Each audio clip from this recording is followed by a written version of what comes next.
நான் இசையமைப்பாளர் கண்ணன் பேசுகிறேன். நீங்கள்லாம் ஓமகசியா பாடல்கள் கேட்டிருப்பீங்க. அந்த பாடலுக்கான இசையை தொகுத்தது வழங்கினேன். அதுக்கு அந்த 2010 பெஸ்ட் டபு மியூசிக் டைரக்டர் அவார்டு கிடச்சிது. இப்போ நம்ம அசம்பிள் இருக்கிறது அழகன் அழகியோட ஆடியோ ரிலீஸ்க்கு. பாடல்கள் எல்லாமே ரொம்ப ரொம்ப நல்லா வந்திருக்கு. மெலடி விரும்புகள் கேட்குற நல்ல அந்த ஒரு சார்ட் ஆஃப் மக்களுக்கும் நல்ல குத்து பாடல்களுக்கும் துள்ளலான பாடல்கள் plus soft kind of songs எல்லாமே இதில் இருக்குது. டோட்டலாகவே அழகன் அழகி ஒரு மியூசிக்கல் ட்ரீட். படமும் ரொம்ப நல்லா வந்திருக்கு. கண்டிப்பாக நீங்கள் கேட்கணும், ஆதரவு தரணும். தேங்க்யூ.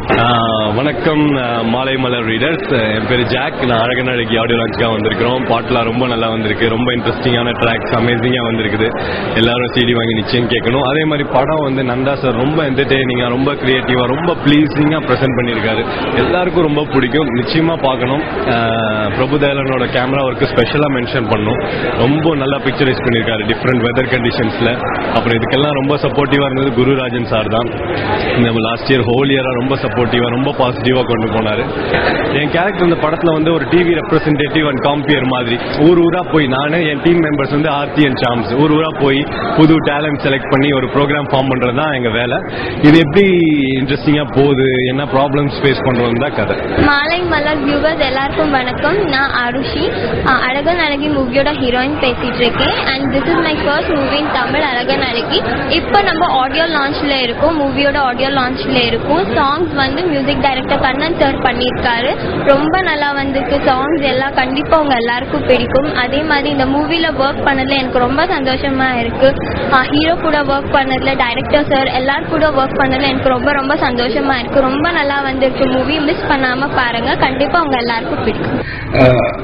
ஒரு கான்செப்டா ஒரே விஷயத்த வந்து இந்த ஆடியன்ஸ்ல கேட்க முடிஞ்சது என்னன்னா, இந்த டைரக்டரை மனசார வாழ்த்துற ஃப்ரெண்ட்ஸ் நிறைய பேர் இருக்காங்க. அதுக்காக I think we have to give a big hand. அது ரொம்ப பெரிய விஷயம் சார். அதோட பெரிய விஷயம் என்னன்னா, உங்க ஆடியோ லான்ச்சுக்கு இவ்வளவு க்ரௌட் வந்தது. இவ்வளவு க்ரௌட் இங்க இருக்குன்னா இத்தனை பேருக்கும் பெட்ரோல் கிடைச்சிருக்குன்னு அர்த்தம். So I think you are very lucky. ஆனா அதுக்கு அடுத்தது வந்து நான் இங்க இருக்கிறதுக்கு காரணம் வந்து இந்த நடந்து வரல. இந்த படத்துல மியூசிக் டைரக்டர் இவரோட முதல் படமே வந்து ஒரு எக்ஸ்ட்ரானரி ஹீரோ நடிச்ச படம், தமிழ் படம். இல்ல அட்லீஸ்ட் அடிக்கடி நம்மளை பத்தி நம்ம சொல்லிக்கிறது கொஞ்சம் யாருமே சொல்லலன்னா லைட்டா. அண்ட் அவர் மேல எனக்கு ரொம்ப கான்பிடன்ட் இருக்கு. என்னன்னா டேலண்ட் அண்ட் கேரக்டர் ரெண்டு ரொம்ப முக்கியமான விஷயம் லைஃப்ல. எந்த ஒரு வேலையில நம்ம வந்தாலும் அது ரெண்டுமே கண்ணன் கிட்ட இருக்கு. And I wish all the best. Thank you. And I wish the entire team congratulation. Thank you. Azhagan அழகி பேர் டைட்டிலே கேட்கும்போது ரொம்ப அழகா இருக்கீங்க. அண்ட் இந்த மூவில நடிச்சவங்களும் ரொம்ப அழகா இருக்கீங்க. And I wish all the very best the entire team. And looking forward to this movie. ரொம்ப நல்லா வந்திருக்கு. இந்த சாங்ஸ் எல்லாம் ரொம்ப நல்லா வந்திருக்கு. It has come out really well. So thank you so much. எல்லாம் ஒன்னாதான் தெரியும். ஆனா எல்லாருக்குள்ள ஏதோ சம்திங், ஏதோ ஒண்ணு மிஸ்கின் என்ன பேசட்டும், ஏதோ பேசிட்டா இல்லையா, எல்லாருமே வந்து ஒரு அட்ராக்ஷன் கிரியேட் பண்ணிட்டால, ஏதோ ஒண்ணு கான்ட்ரவர்சியா கூட இருக்கலாம். சம்திங் உங்களுடைய மொழி, உங்களுக்கு இருக்க ஒரு சின்னதா உள்ள இருக்க ஒரு நெருப்பு, அது என்னமோ அது ஏற்றிடணும். அவ்வளவுதான். ஏற்றி மேல ஏறி வந்துடணும். அதுக்கு நாங்கெல்லாம் இருக்கோம். 100% இருக்கேன். இந்த படத்துல ஏதோ அந்த அடையாளம் தெரியுது. அந்த ட்ரெய்லர் வந்து உண்மையிலேயே பெரிய மகிழ்ச்சி ஏற்படுத்தியிருக்கு. தனித்தனியா வந்துட்டு எல்லாமே நல்லா இருக்கும் நான் நம்புவேன். முழுசா படம் பார்க்காம நான் எதையும் சொல்ல மாட்டேன். முழுசா அந்த படத்துக்குள்ள இருந்துச்சுன்னா என்னை விட இந்த படத்தை தூக்கிட்டு போறதுக்கு இந்த உலகத்துல வேற யாரும் இருக்க மாட்டாங்க. அது மாதிரியான எல்லா விஷயத்தையும் இந்த படத்துக்காக 100% நான் செய்வேன். கண்டிப்பா வந்து வெறும் வார்த்தை இல்லை, 100% இதுக்கு பின்னாடி 100% நான் இருப்பேன்னு நான் வந்து உறுதி கொடுத்துக்கிறேன். வெறும் கனவுகளோடு சென்னைக்கு வந்து சிந்தனைகளை மட்டும் முதலீட்டா வச்சு இன்றைக்கு இந்த மேடையில் உட்கார்ந்து இருக்கோம்னா அதுதான் வெற்றின்னு நான் நினைக்கிறேன். நம்பிக்கை மட்டுமே மூலதனமா எடுத்துட்டு வந்தாங்க. உட்கார்ந்துருக்க அத்தனை பேரும் நம்பிக்கையை மட்டும்தான் மூலதனமா எடுத்துட்டு வந்தாங்க. அப்பா அம்மா காசு கொடுத்து அனுப்பிச்சு விட்டாங்களான்னு கேட்டா கிடையாது. எல்லாருமே நண்பர்களோட சப்போர்ட்ல அல்லது வேற யாருதோ ஒரு வகையில தான் வந்திருப்பாங்க. ஒரு அண்ணன் தம்பி கூட கொண்டு வந்து இங்க மெட்ராஸ்ல விட்டுட்டு போனாங்களா, நீ ஒரு பெரிய டாக்டரா வரணும். இன்றைக்கு இப்ப +2 ரிசல்ட் வந்து காலேஜ் ஓபன் ஆக போகுது. எல்லா இடத்துலயும் பாத்தீங்கன்னா ஒரு அப்பாவோ அண்ணனோ கொண்டு போய் காலேஜில் கொண்டு போய் சேர்ப்பா, நீ ஒரு டாக்டரா வரணும், ஒரு இன்ஜினியரா வரணும்னு சொல்லிட்டு. அப்படி யாராவது கொண்டு வந்து சேர்த்த இயக்குநர்கள் யாராவது இங்க இருக்குன்னு சொல்ல முடியுமா? சென்னைக்கு கொண்டு வந்து விட்டு நீ ஒரு இயக்குனரா வரணும்டா அப்படின்னு சொல்லி விட்டவங்க யாருமே கிடையாது. நீ உள்பட மாட்டேன்னு சொல்லி திட்டினவங்க தான் ஜாஸ்தியா இருப்பாங்க. அதை தாண்டி எடுத்துட்டு வந்த வெற்றி தான் இந்த வெற்றி. அப்புறம் எவ்வளவு படம் பண்றோம், எத்தனை பணம் சம்பாதிக்கிறோம் அப்படின்றதெல்லாம் கணக்கு வச்சா இதை விட சாதனையாளர்கள் வெளியில இருக்காங்க. 100 படம் பண்ண இயக்குநர்கள் இருக்காங்க, 1000 கோடியை சேர்த்து வச்ச இயக்குநர்கள் இருக்காங்க. அதையெல்லாம் வெற்றின்னு எப்பயுமே நினைக்க கூடாது. நாம நினைக்கிற ஒரு விஷயத்தை செஞ்சு பார்க்கறதுக்கான வாய்ப்பு கிடைக்குதுன்னா அதுதான் வெற்றி. நான் நினைக்கிறேன் ஒரு படம் எடுக்கணும்னு அதை எடுக்கிறேன், நான் இந்த ஹீரோ வச்சுதான் எடுக்கணும்னு நினைக்கிறேன், இந்த மாதிரியான ஒரு படம் தான் பண்ணணும்னு நினைக்கிறேன்னா அதற்கு யாருக்கெல்லாம் சாத்தியம் இருக்கிறதோ அதெல்லாம் வெற்றி. ஒரு பாடலாசிரியர் இங்க இருக்காங்கன்னா தன்னுடைய சிந்தனையை பூரா என்ன நினைக்கிறாங்களோ அதை ஒரு பாடல் மூலமா எழுதணும்னு நினைச்சாங்கன்னா அதுதான் வெற்றி. வெற்றி என்பதை அப்படித்தான் பார்க்கணுமே தவிர ஒரு படம் ஓடிடுச்சு, இவரை தேடி 4 ப்ரொடியூசர் வர்றாங்க, இல்ல இவரை நம்பி 4 ஹீரோ வர்றாங்கன்னு நினைச்சா அந்த வெற்றி என்னைக்குமே சினிமாவில் நிலைத்திருந்ததே கிடையாது. சமீபத்திய மிகப்பெரிய உதாரணம் வந்து பாலாஜி சக்திவேல் தான். இதாண்டா என் படம், இப்படிதான் எடுப்பேன், 3 வருஷம் காத்திருந்து அந்த படத்தை எடுத்து இன்னைக்கு தமிழகம் முழுவதும் பேச வச்சிருக்காங்க, அதான் வெற்றி.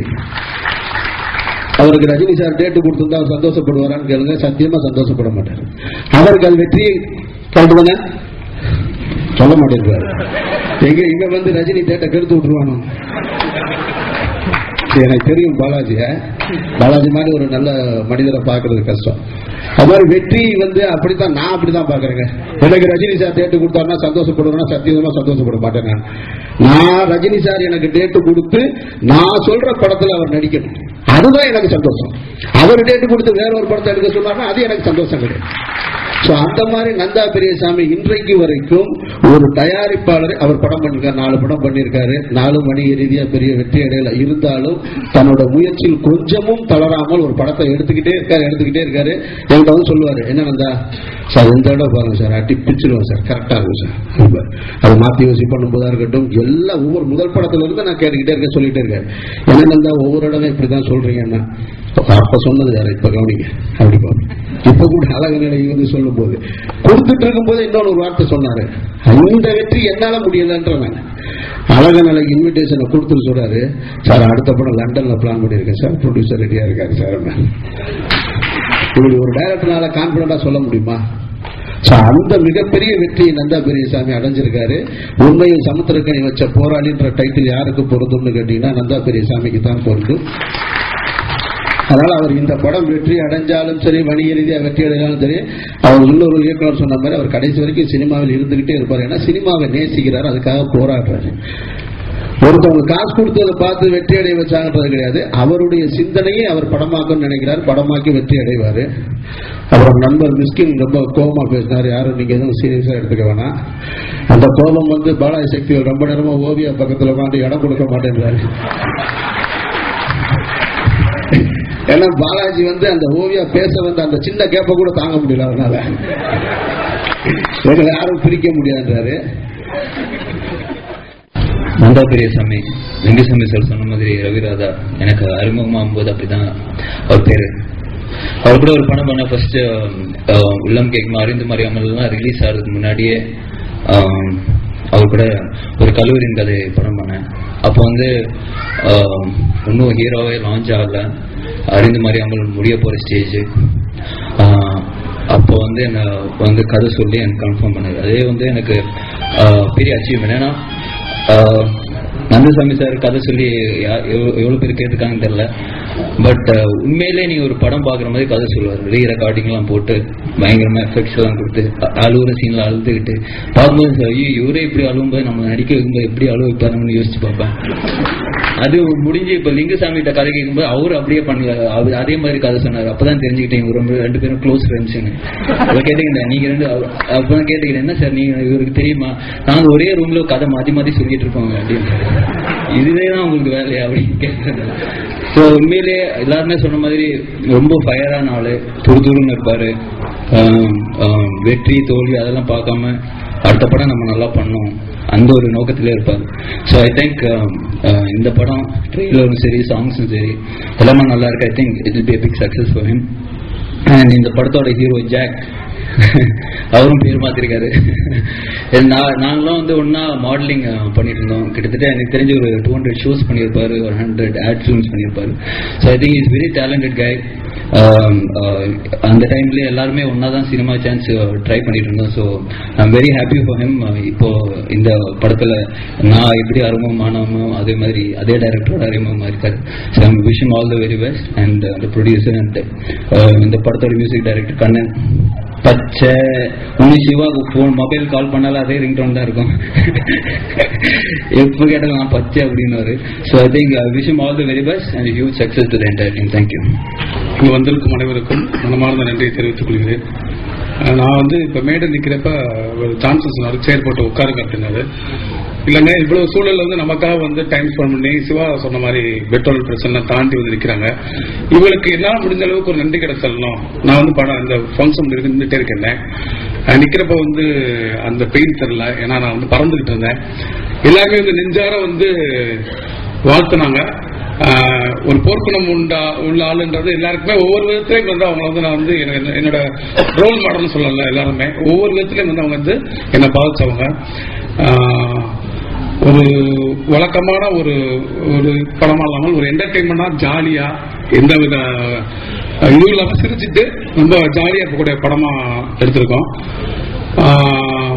இவர் சொன்ன மாதிரி கடைசி வரைக்கும் இந்த படத்தை வந்து ஜாலியா சீக்க இருக்கிறதுக்கு வந்து இந்த குருராஜ் சாருடைய நம்பிக்கை தான் காரணம். எல்லாருமே என்னோட நம்பிக்கைன்னு சொன்னாங்க. அது கிடையாது. இந்த படம் வந்து சின்ன பட்ஜெட் ஆரம்பிச்சு மிகப்பெரிய பிரம்மாண்டமா ஒரு பெரிய பட்ஜெட் அவரோட காரணம் வந்து அவரோட நம்பிக்கை தான். கிட்டத்தட்ட வந்து அவர் லைஃபே வந்து இந்த படத்தை வந்து வச்சு இந்த படத்தை எடுத்திருக்காரு. என் நம்பிக்கை விட அவர் நம்பிக்கை நிச்சயம் ஜெயிக்கின்ற ஒரு இதோட விடைபெற ரொம்ப நன்றி.